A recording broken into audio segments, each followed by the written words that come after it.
추수감사절을 통하여서 다시 한번 여러분의 삶 가운데 하나님의 은혜가 풍성히 넘치시기를 간절히 축복합니다. 우리 또 은혜로운 찬양으로 영광 돌린 호산나 찬양대에 감사드리고 하나님 앞에 영광의 박수 돌리겠습니다. 감사합니다. 오늘은 추수감사주일입니다. 여러분 다시 한번 하나님의 은혜와 사랑을 깨닫고 감사할 수 있는 성도가 될 수 있기를 간절히 축복합니다. 여러분 감사하십니까? 얼굴은 전혀 안 감사한 것 같아요. 한번 옆 사람 좀 바라보세요. 바라보시면서 우리 인사할 텐데 우리 다시 한번 하나님의 은혜에 감사합시다. 인사하겠습니다.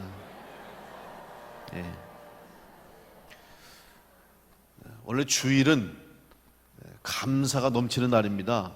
기쁨이 넘치는 날이에요. 왜 그렇습니까? 아멘을 했는데 왜 그런지 모르고 아멘을 했네? 오늘은 주일인데, 왜냐하면 오늘이 바로 예수님이 부활하신 날이에요. 안 믿으세요? 아멘을 안 하시네? 오늘 예수님이 부활하신 날입니다. 목사님이 정신이 나갔나? 부활주일도 아닌데 왜 목사님 뭘 주일날 부활하셨잖아요. 그래서 부활하신 날을 기념하고 매 주일마다 우리는 부활의 기쁨, 새 생명을 주신 기쁨, 구원의 기쁨을 가지고 예배하는 날이 오늘 주일인 줄로 믿습니다. 그래서 사순절기에도 예수님의 십자가의 고난과 죽으심을 묵상하고 집중하는 사순절기에도 주일은 빼게 돼 있어요. 왜냐하면 주일은 기뻐해야 되기 때문에, 찬양해야 되기 때문에, 감사해야 되기 때문에 이 주일은 사순절에서 빼듯이 오늘 주일은 매 주일마다 감사와 찬양으로 하나님께 영광 돌려야 할 줄로 믿습니다. 특별히 추수감사절을 맞이해서 한 해 동안 도우신 하나님의 은혜를 감사해야 되는데 목사님 감사할 게 없어요. 감사할 게 없어요. 그런 분들이 있어요. 너무 힘들어요. 올해 너무 어렵습니다. 한 해 동안 너무 고생했어요. 목사님 감사할 게 없어요. 그런 분들도 있어요.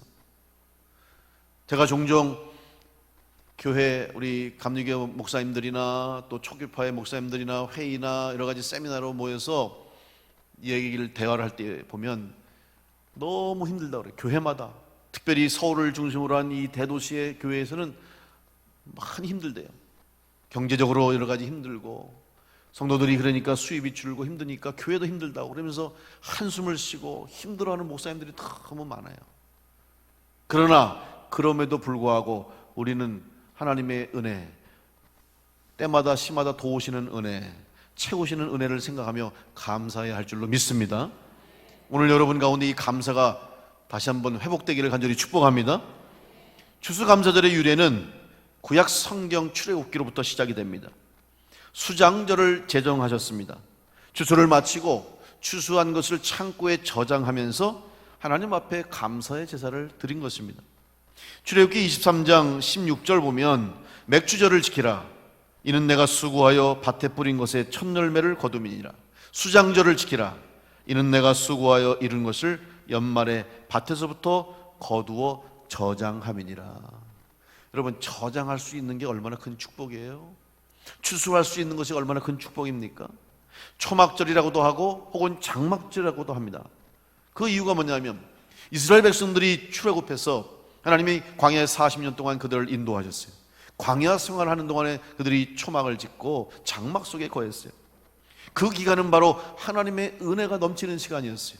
사람이 살 수 없는 광야, 먹을 것이 없는 광야, 마실 물이 없는 광야였지만 낮에는 뜨거운 태양, 밤에는 추운 날씨 때문에 인간이 살 수 없는 조건이었지만 하나님이 구름 기둥과 불 기둥으로 보호하시고 인도하시고 만나와 메추라기로 먹이시고 샘물을 반석에서 터뜨리셔서 그들로 하여금 그 광야를 통과하게 하셨기 때문에 그 광야의 출애굽 생활을 기억하면서 초막을 지어놓고 초막에 우거하면서 그 은혜를 기억하고 있습니다. 지금도 유대인들은, 지금도 이스라엘에서는 이 초막절을 지키고 있습니다. 교회사적으로 보면 추수감사절은 1620년에 영국의 청교도들이 신앙의 자유를 찾아서 신대륙 아메리카로 대서양을 횡단해서 건넜습니다. 메이플라워를 타고 102명의 청교도들 가족들이 이제 66일의 항해를 거쳐서 아메리카에 도착하는데 그 와중에 44명이 세상을 떠났어요. 그리고 새로운 땅, 생소한 땅, 그곳에서 살아가는 것은 정말 죽음과의 전쟁이었습니다. 풍토병이 있고 또 날씨와 싸워야 되고 땅을 개간해야 되고 얼마나 힘들지 몰라요. 인디안의 도움으로 선물 받은 옥수수와 채소 씨앗을 심어서 1621년 처음으로 추수를 했습니다. 이것을 기념해서 인디안들을 초청해서 식탁을 차려놓고 하나님 앞에 감사하며 예배를 드리고 식사를 나누는 것이 추수감사절의 유래가 또 된 것입니다. 우리나라도 선교사들의 영향을 통해서 이제 11월에 추수감사절을 지키게 됐고, 지금도 우리는 11월 추수감사절을 통해서 하나님의 한 해 동안 도우신 은혜를 감사하고 있습니다. 바로 추수감사절은 다시 한번 우리 신앙의 근간이 되는 감사를 생각하게 하는 절기입니다. 여러분, 감사는 우리 신앙인의 가장 근본이 되어야 됩니다.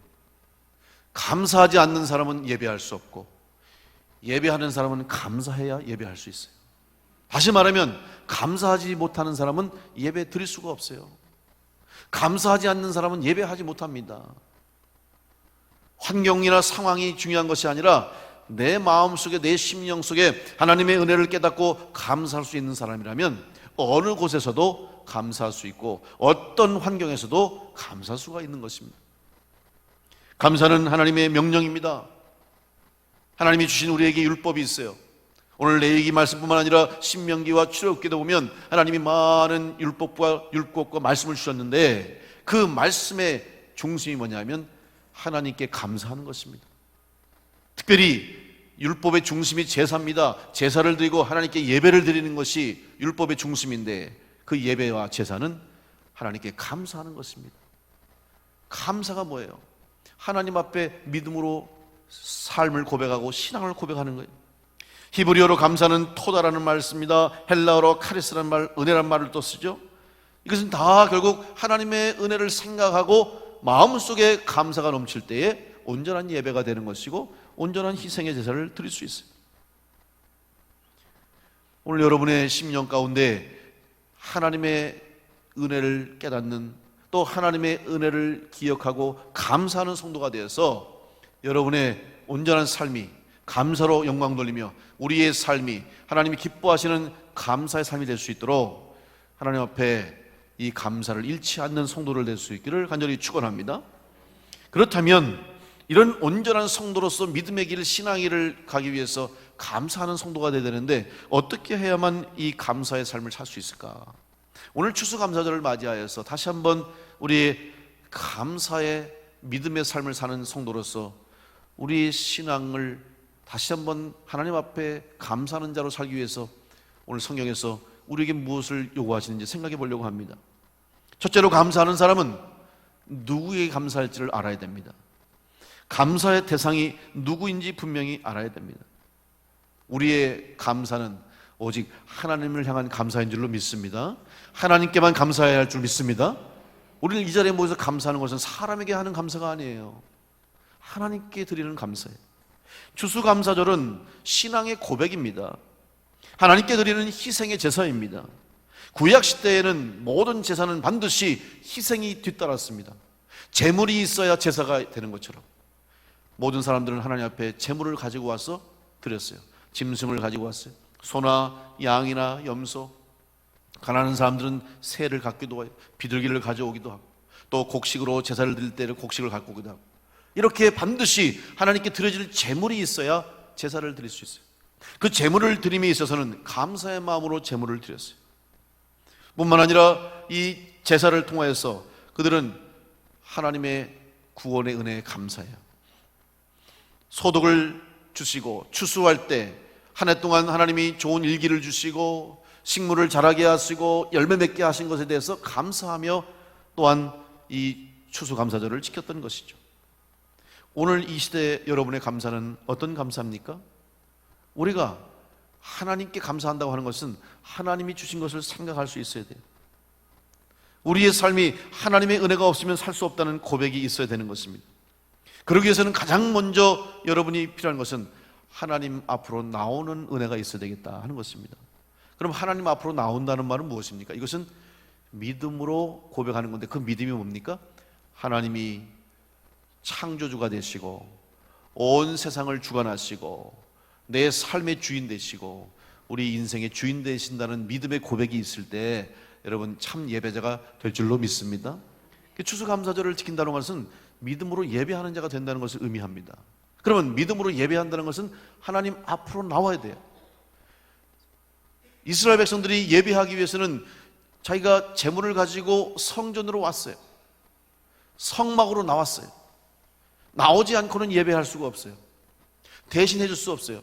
어떤 종교는 자기 대신에 누가 가서 거기다가 자기 이름을 적고 뭐 기와장에다 이름도 쓰고 등불에다가 이름도 쓰고 그렇게 해서 그냥 걸어놓으면 그게 다 그냥 무슨 공덕이 되는 것처럼 생각하는데 아닙니다. 우리는 하나님 앞에 나와야 돼요. 내가 직접 나와야 돼요. 믿음으로 하나님 앞에 나올 때에 하나님이 우리 예배를 받으시고 우리에게 은혜와 복을 허락해 주실 줄로 믿습니다. 이스라엘 성전에는 여러 공간이 구별되어 있어요. 가장 외곽에는 이방인의 뜰이라고 하는 공간이 있어요. 여기는 누구든지 그 공간에 들어올 수 있어요. 그 다음 담을 하나 안으로 들어가면 거기는 여인들의 뜰, 그래서 유대인들은 다 들어올 수 있어요. 여인까지도. 그리고 그 안쪽에는 유대인의 뜰, 남자들만 들어올 수 있어요. 그리고 그 안에 성소와 지성소에는 제사장만 들어갈 수 있고 지성소 안에는 대제사장 중에서 그날 하나님이 허락하시고 들어가기를 심지 뽑아서 뽑힌 제사장만이 들어가서 하나님 앞에 제사를 드릴 수 있어요. 그렇다고 한다면 하나님 앞에 제일 마지막에 하나님이 임재하시는 지성소에 들어갈 수 있는 사람은 제사장들밖에, 그것도 선택된 사람밖에 없었어요. 엄격한 의미에서 하나님 앞에 직접 나아가서 예배할 수 있는 시대가 아니었습니다. 그러면 성전 안에 다 들어가는 은혜를 받지 않았습니까? 라고 이야기할 수 있지만 여러분, 이방인의 뜰이라는 것이 뭡니까? 그러면 이방인들도 다 성전 안에 일단 발은 들어올 수 있냐? 엄격히 말해서 그것 아닙니다. 왜냐하면 원래 이방인의 뜰이라는 것이 없었어요. 거기는 원래 성전 바깥이 공간입니다. 성전 산이 있는 곳인데 로마가 이스라엘을 점령한 이후에 로마의 황제는 자기가 점령한 여러 곳에 자기를 대신해서 다스릴 왕들을 보냈습니다. 그래서 이스라엘은 당시에, 예수님 당시에 헤롯 왕이 로마의 분봉왕으로 와서 이스라엘을, 로마를 대신해서 다스렸어요. 그런데 이 헤롯이 유대인들, 이스라엘 사람들을 다스리면서 환심을 사기 위해서 성전을 대대적으로 증축하고 성전을 화려하게 공사를 시켜줬어요. 그러면서 그 성전 외곽에 담을 하나 더 치고 거기를 이방인의 뜰로 정한 거예요. 따라서 그것은 엄격히 말하면 성전 뜰이 아니었어요. 성전 바깥의 공간이고, 그러면 성전 안의 마당 뜰은 결국 유대인들 외에는 밟을 수가 없게 된 거예요. 그만큼 유대인들이 철저하게 이방인들과 다른 사람들을 배타적으로 배척했어요. 여인들도 성전 그저 제일 바깥의 뜰만 밟았지 안에는 들어갈 수도 없었고, 일반 유대인들도 역시 마찬가지로 짐승을 제사장에게 바쳤지만 그 안으로 들어갈 수가 없었어요. 이렇게 하나님 앞에 나와서 하나님 앞에 직접 예배할 수 없는 그런 시대였어요. 그런데 하나님이 예수 그리스도를 보내주셔서 온 인류 모든 사람들에게 구원의 길을 주시기 위해서 십자가에서 예수 그리스도께서 우리의 죄를 대신해서 십자가에 달려 죽으심으로 우리가 죄 사함을 얻고 하나님 앞으로 나갈 수 있는 은혜를 주셨어요. 주님이 십자가에서 돌아가시는 순간에 성전의 휘장이 찢어졌다고 성경은 기록하고 있습니다.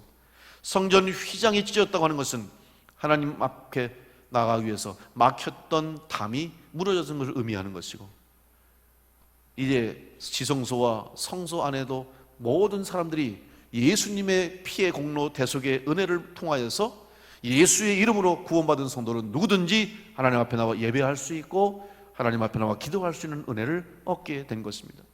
그래서 오늘 우리가 이렇게 성전에서 나와서 하나님 앞에 직접 예배하고, 여러분이 매일매일 시간을 정해놓고 기도하면서 하나님 앞에 직접 기도할 수 있고 예수의 이름으로 하나님 앞에 간구하고 아뢰 수 있는 은혜를 얻게 된 것입니다.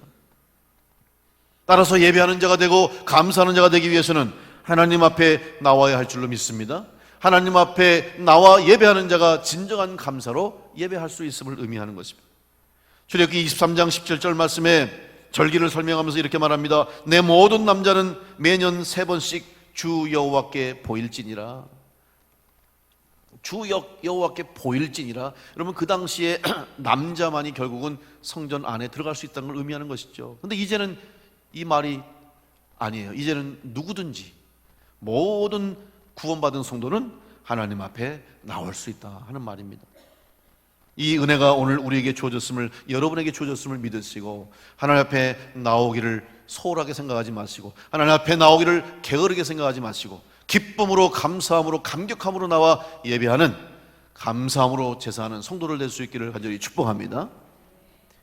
하나님께 드려지기 위해서는 하나님 앞에 나와야 되는 거예요. 그래서 주일 성수하는 것이 귀한 것이고, 또 어떤 분은 그래요. 주일날 교회는 왔는데 예배를 안 드리는 사람이 있어요.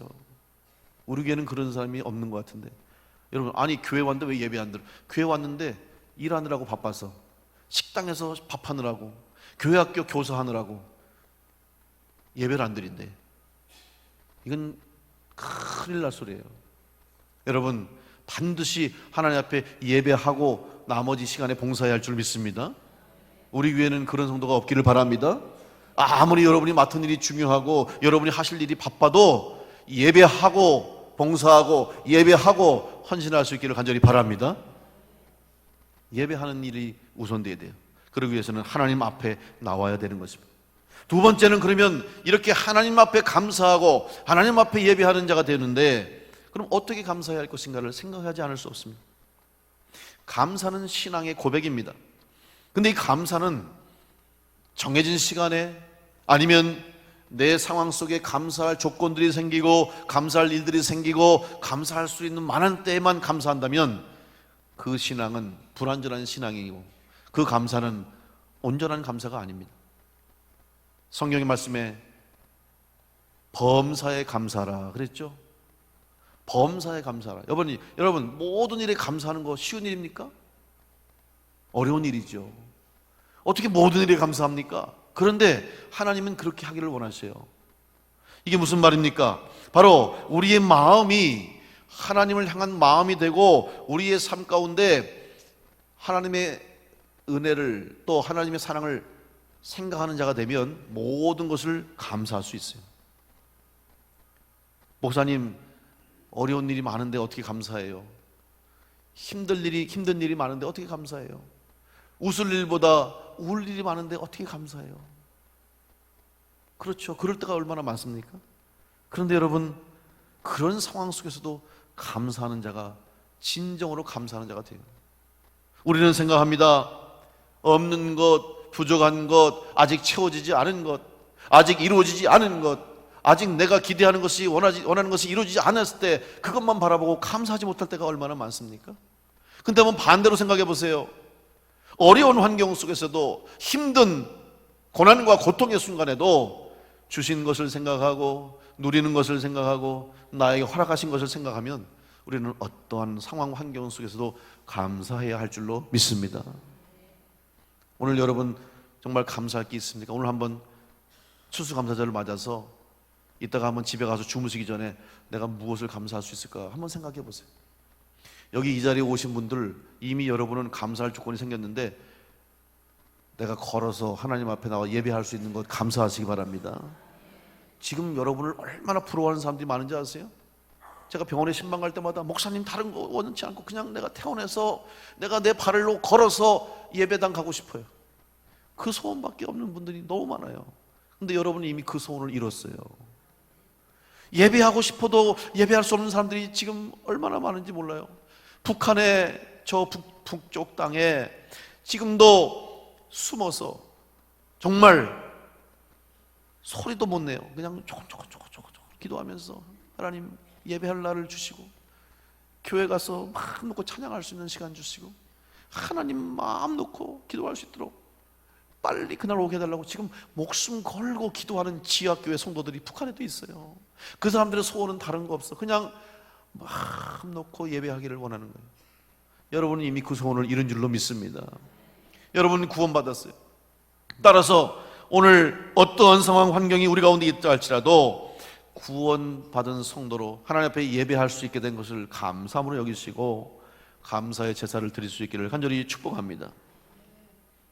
우리는 하나님 주신 은혜와 하나님 주신 복을 너무 쉽게 잊어버리고 살 때가 많습니다. 드리고 싶어도 드릴 것이 없어서 못 드린다는 성도도 있습니다. 맞아요. 어려운 성도가 많습니다. 드리고 싶어도 드릴 게 없는 성도도 있어요. 그런데 여러분, 정말 드릴 것이 없습니까? 정말 여러분 하나님 앞에 드릴 것이 없습니까? 이것은 많고 적음의 문제가 아닙니다. 양의 문제가 아니에요. 중심의 문제예요. 내가 하나님께 드리고자 원한다면 우리는 무엇이든 드릴 수 있어요. 우리 초대교회 한국 이 초창기 선교사가 들어와서 교회를 세우고 성도들이 믿음을 가지고 교회가 부흥해 나갈 때 우리 신앙의 선조들, 우리의 어르신들, 여기 연로하신 분도 그렇습니다마는 부모님 세대, 할아버지, 할머니, 우리 1세대 신앙인들이 어떻게 신앙 지키는지 아시죠? 얼마나 교회를 사랑하고 하나님 앞에 얼마나 헌신했는지 몰라요. 못 먹고 못 살 때잖아요. 정말 못 먹고 못 살 때예요. 우리 학생들, 여러분, 밥 없으면 뭐 먹어? 라면 먹으면 되지. 밥 없으면 고기 먹으면 되지. 네. 우리 학생들은 이해 못할 거예요. 밥밖에 먹을 게 없었어요. 근데 그 쌀이 부족해서 얼마나 귀해. 쌀이 없어가지고 밥을 못 먹고 30세끼 밥 먹고 사는데 밥이 없어. 쌀이 없어. 그런데도 그 와중에 우리 권사님들, 집사님들이 밥을 하면서 한 공기씩 밥, 쌀 식기 전에 떠서 저쪽에 갔다가 따로, 예? 하루에 왜 그랬어요? 성미하려고. 성미. 드릴 게 쌀밖에 없어. 돈이 있습니까? 뭐가 있습니까? 그러니까 매일매일 그 쌀, 이거 애들 밥 달라고 부족한데도 불구하고 그걸 또 떠가지고 구별해가지고 모아다가 주일 되면 교회에 바쳤어요. 여러분, 지금 우리에게 성미함이 있습니까? 없습니까? 어떤 사람은 있다 그러고 어떤 사람은 없다 그러는데 있어요. 저기 뒤에 가면은, 내가 지난주에도 누가 성미를 내놔 가서 뚜껑 열어봤더니 쌀이 있더라고. 예, 성미를 드리는 거예요. 왜? 내가 가진 게 쌀밖에 없어서. 그거라도 드리는 거예요. 그러면 드릴 쌀도 없으면 어떡합니까? 그러면 못 드리죠. 왜? 드릴 게 없어요? 1904년 11월 평안북도 철산에서 사경회가 열렸습니다. 강사님이 오셔서, 여러분, 하나님은 여러분이 헌신하기를 원하시고 여러분이 하나님 앞에 드리기를 원하신다고. 드리지 않으면 예배할 수 없으니까 드리라고. 드릴 게 없어요. 성도들이 진짜 먹고 살 것도 없고 아무것도 없는데 뭘 드리냐고. 그래서 강사님이, 여러분 가진 게 뭡니까? 몸뚱아리 하나밖에 없습니다. 시간밖에 없어요. 그래요? 그러면 시간을 드립시다. 1년 365일 동안 여러분이 하나님께 드릴 시간을 적어보시오. 그래서 성도들이 그날 집회에 날을 드리기 시작했어요. 날 연보가 있었어요. 연보는 옛날에 헌금이라고 그랬죠. 그래서 1년 동안 나는 그러면 한 달에 하루씩 12달이니까 12일을 드리겠습니다. 어떤 사람은 11조 하는 마음으로 365일이니까 내가 최소한 한 달은 드려야 되겠다. 30일 써낸 사람도 있고, 어떤 사람은 한 달에 열흘씩 드리겠다고. 이렇게 다 자기가 드릴 수 있는 날을 적어서 드렸어요. 날 연보를 했어요. 그리고 정해진 날만큼 여러분이 와서 교회에 와서 봉사하시오. 어떤 분은 교회에서 청소를 합니다. 어떤 분은 의자를 닦고 마룻바닥을 닦고 강대상을 닦고 마당을 쓸고, 또 어떤 분은 와서 교회에서 식당에서 봉사를 하고 밥을 하고, 또 교회 학교에서 가르치고 찬양을 하고, 목사님 주택에 가서도 도와드리고, 하여튼 주님의 전을 위해서 내가 정해진 날만큼 와서 봉사하기 시작했어요. 그래서 가진 것이 시간밖에 없고 가진 것이 내가 할 수 있는 몸밖에 없으니 내가 내 나를 들여서 하나님 앞에 헌신하겠다고. 우리 한국교회가 오늘 이렇게 부흥하고 성장할 수 있던 것은 드릴 수 있는 마음을 가지고 무엇이든지 드리기를 원했던 성도들이 감사함으로 시간을 드리고 정성을 드리고 헌신함으로 오늘 한국교회가 세계 가운데서 쓰임받는 교회가 된 줄로 믿습니다. 드릴 것이 왜 없습니까? 여러분, 나는 무엇으로 하나님께 드려야 할까? 나는 무엇으로 하나님 앞에 헌신할까를 생각하는 성도를 될 수 있기를 간절히 축복합니다. 마가복음 12장에 예수님께서 서기관들을 책망하시면서 성경을 연구하고 성경을 쓰고 읽고 누구보다 성경 말씀을, 하나님 말씀을 잘 아는 그들이었지만 오히려 그들은 사람들에게 보여지길 원했고 자기들이 기도하는 모습을 자랑하길 원했습니다. 그런 사람들을 책망하시면서 하나님은 그런 자들의 예배를 받으시기보다는 가난한 과부의 2렙돈을 받으신다고 말씀했어요. 마가복음 12장 41절부터 보면 예수께서 헌금함을 대하여 앉으사 무리가 어떻게 헌금함에 돈 넣는가를 보실세 여러 부자는 많이 넣는데 한 가난한 과부는 와서 2렙돈 곧 한 고드란트를 넣는지라. 예수께서 제자들을 불러다가 이르시되 내가 진실로 너에게 이르노니 이 가난한 과부는 헌금함에 넣는 모든 사람보다 많이 넣었도다. 그들은 다 그 풍족한 중에서 넣었거니와 이 과부는 그 가난한 중에서 자기의 모든 소유 곧 생활비 전부를 넣었느니라.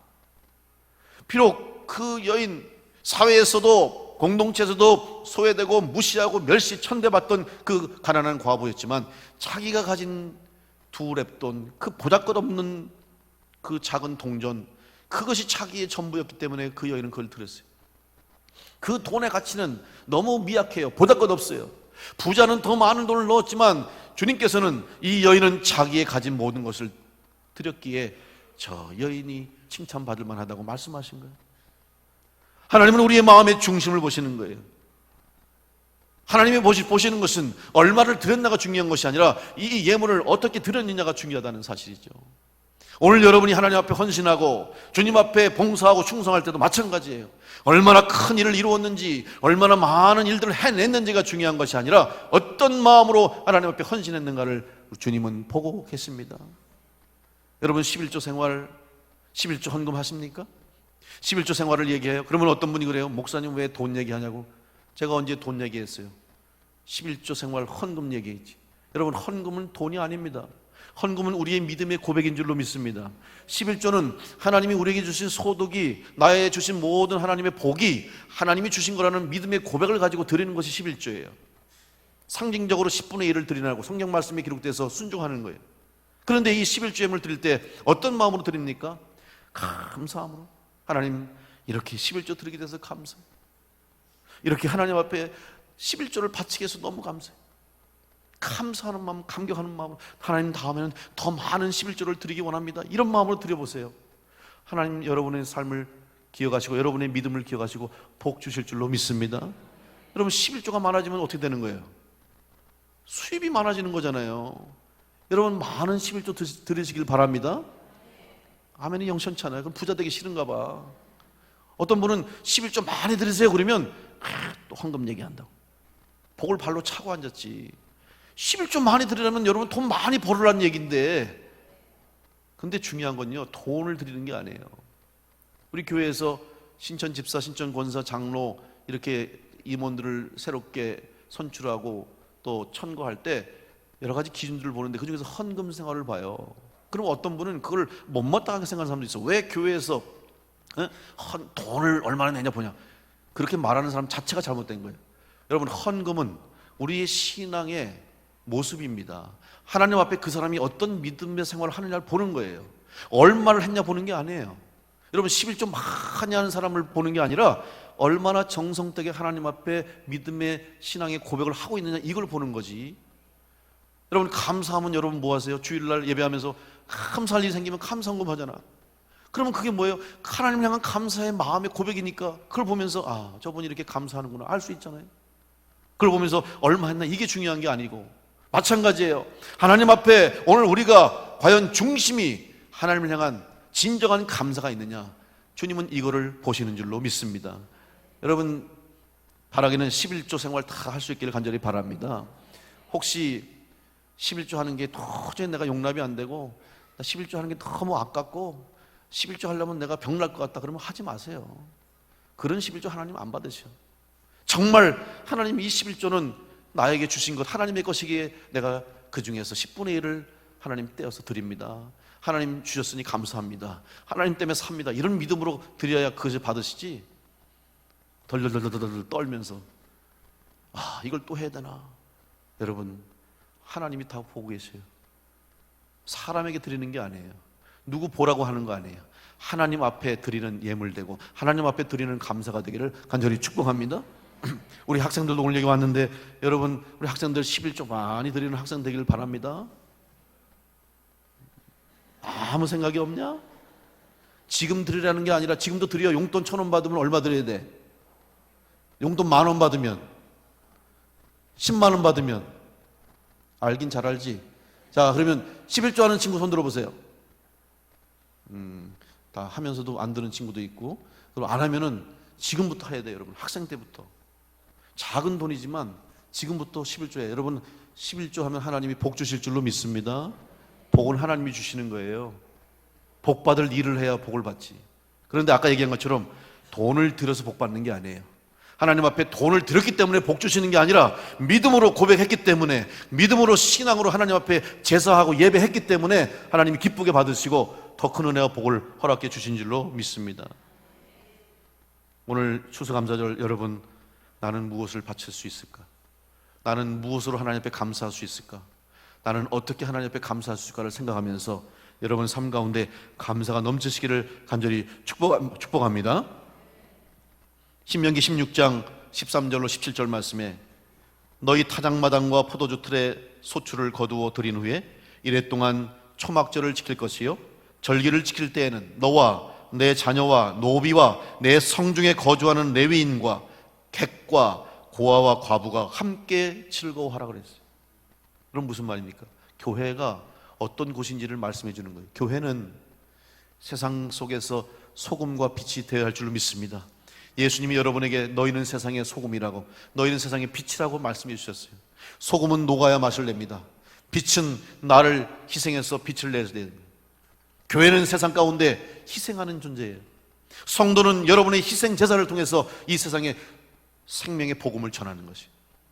오늘 추수감사절 여러분이 쌀, 또 여러분이 헌금하신 헌금 가지고 어려운 이웃들을 도와요. 왜 이거 합니까?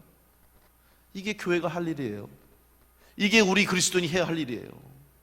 어려운 이웃들을 돌보고 진정으로 도움 필요한 자에게 예수님의 사랑으로 함께 그들 가운데 하나님의 복음을, 구원의 은혜를 나눌 때에 그곳에서 진정한 하나님 받으시는 예배가 일어나게 될 줄로 믿습니다. 오늘 예배의 시작은 여기가 아니라 이제 여러분 예배를 마치고 문을 열리고 여러분의 가정, 여러분의 삶의 현장, 세상 속으로 나가는 순간부터 진정한 예배가 시작되는 줄로 믿습니다. 그게 진짜 예배예요. 그리고 한 주간 동안 여러분의 삶의 자리에서 최선을 다해서 감사하는 마음으로 하나님 앞에 영광 돌리면서 여러분이 어떻게 하면 하나님의 뜻에 합당한 삶을 살까 노력하며 믿음의 길을 가시고 주의 전에 왔을 때 하나님이 주시는 은혜가 임할 것이고 더 큰 감사로 하나님께 영광 돌릴 때 하나님이 기쁘게 받으시고 여러분의 삶에 필요한 것들로, 여러분의 삶 가운데 있어야 할 것들로 하나님이 채워주실 줄로 믿습니다. 그런 교회가 될 수 있기를 간절히 축복합니다. 여러분은 흩어지는 교회가 될 수 있기를 바랍니다. 한번 옆 사람과 인사하면서 흩어지는 성도가 됩시다. 한 번 더 할 때 흩어지는 교회가 됩시다. 여러분 매 주일마다 예배 마치고 나갈 때마다 여러분, 나는 이제 세상으로 파송됐다. 나는 이번 한 주간 세상으로 충주남부교회에서 파송된 하나님의 자녀요 그리스도의 제자다.